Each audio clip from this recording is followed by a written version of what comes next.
नमस्कार. आज आपण तिसऱ्या श्लोकाचा अर्थ जाणून घेणार आहोत. श्लोक तिसरा. यो माम जमनादि च वेत्ति लोकमहेश्वरम् असम्मूढः समर्थेषु सर्वपापैः प्रमुच्यते. श्लोकाचा अर्थ, जो मला वास्तविक जन्मरहित अनादि आणि लोकांचा महान ईश्वर असे तत्वतः जाणतो, तो मनुष्यात ज्ञानी असणारा सर्व पापांपासून मुक्त होतो. भगवंत हे आपल्या योगमायेने नाना रूपांमध्ये प्रकट होत असूनही ते अजन्म आहेत. इतर जीवांच्या प्रमाणे त्यांचा जन्म होत नाही. ते आपल्या भक्तांना सुख देण्यासाठी आणि धर्माची स्थापना करण्यासाठी जन्म धारण करण्याची फक्त लीला करतात.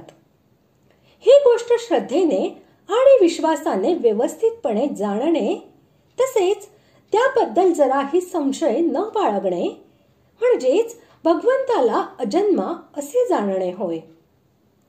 भगवंतच सर्वांचे आदी अर्थात महाकारण आहेत. त्यांचा कोणताही आदी नाही.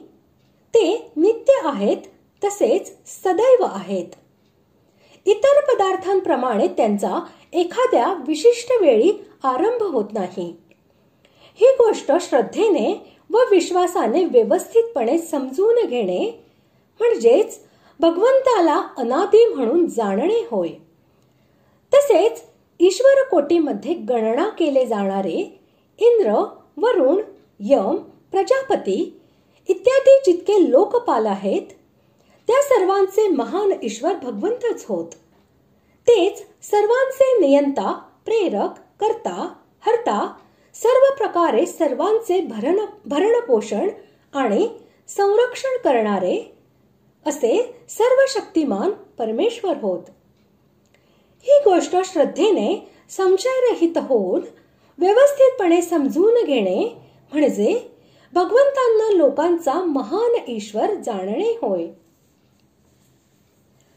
अशा पुरुषाला मनुष्यातील ज्ञानवान असे म्हणून जे सांगितले आहे की तो संपूर्ण पापातून मुक्त होतो, याचे तात्पर्य असे की भगवंतांनी वरील प्रकारे अनादि, अजन्मा आणि लोकमहेश्वर असे जाणण्याचे फल दाखविण्यासाठी असे म्हटले आहे.